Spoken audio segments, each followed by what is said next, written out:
Hey everybody, welcome to the Dano channel. Wait a minute. This isn't a Star Wars video. Oh, that's way better. Hey everybody, welcome to the Dano channel. I am Dano, and I'm back with a Disney video. It's been a little while. I've done a lot of Star Wars lately, but not only is it a Disney video, but today we're going to be doing some shoe painting. So I know you are all excited to see that.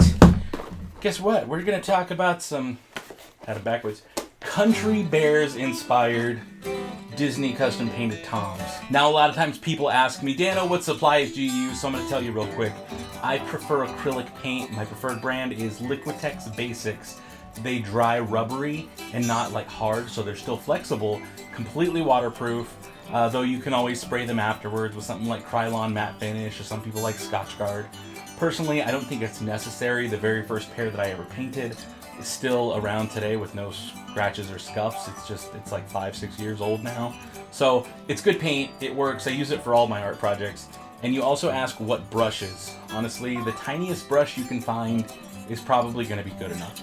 I use what's called spotters. Generally what I'll do is I'll go to stores like Michael's or Joann's and I'll use their coupons to find the cheapest stuff that I can. And I just piece it from there. I just stop by pretty much every week and just build an arsenal of either paint or brushes or little supplies here and there. Now when it comes to painting shoes, I do have preferred shoes. My favorite shoes to paint on are actually Vans. When it comes to painting toms, they're very furry. They're kind of like a burlap sack. They got lots of little fuzz and furry bits on them. And that kind of makes moving paint around a little hard, unless you're gonna paint over the entire shoe. Now guys, when it comes to designing shoes like this, I like to do a lot of research on the attraction or the subject or whatever it is.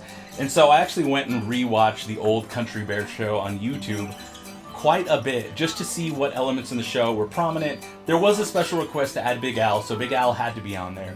But for the most part, it was like free reign. It was like, how would you interpret Country Bears but on a shoe? So naturally my first instinct is to go with wood grain. If you think about that show, it's all wood. There used to be wooden benches, it was inside of an old log cabin kind of feel. So wood, the shoes had to have a look of wood. In fact, when I started, I painted the entire pair with like a wood grain look to it. Now as the artwork progressed, I kind of moved on and changed the fronts a little bit, but the elements of the wood grain are still there on some of it, like the Big Al portion, you can see it in the background. But it makes for a really good background, and it gives it the feel of the attraction. I really think that it's little details like this that will make your artwork stand out from other people's. Is doing that little bit of research, finding the things that make the subject that subject, and trying to portray those in your artwork. Now when it comes to painting wood grain, what I did is actually on this pair I had a solid white pair of toms.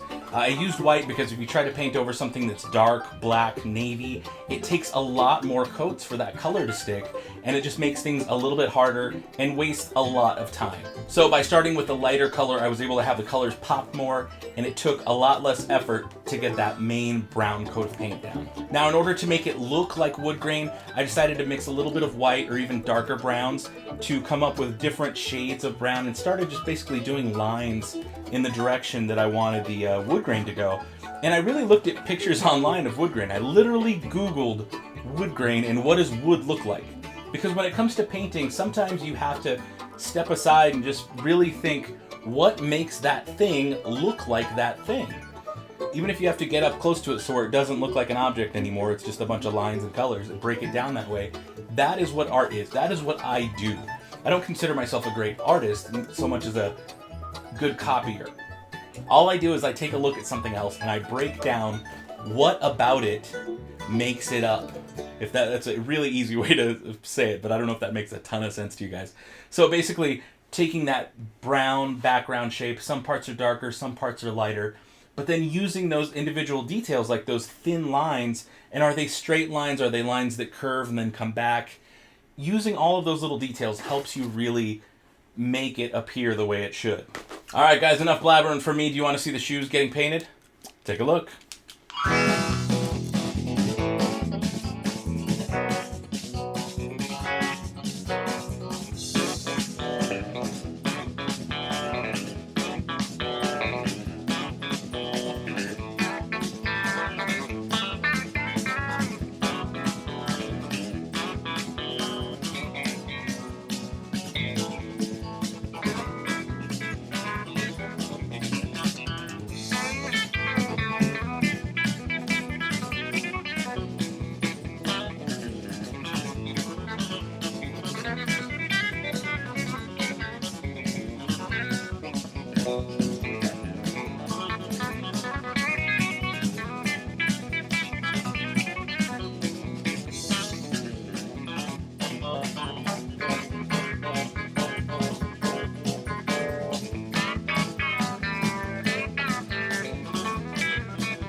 And well, guys, take a look. That's it. They are completed.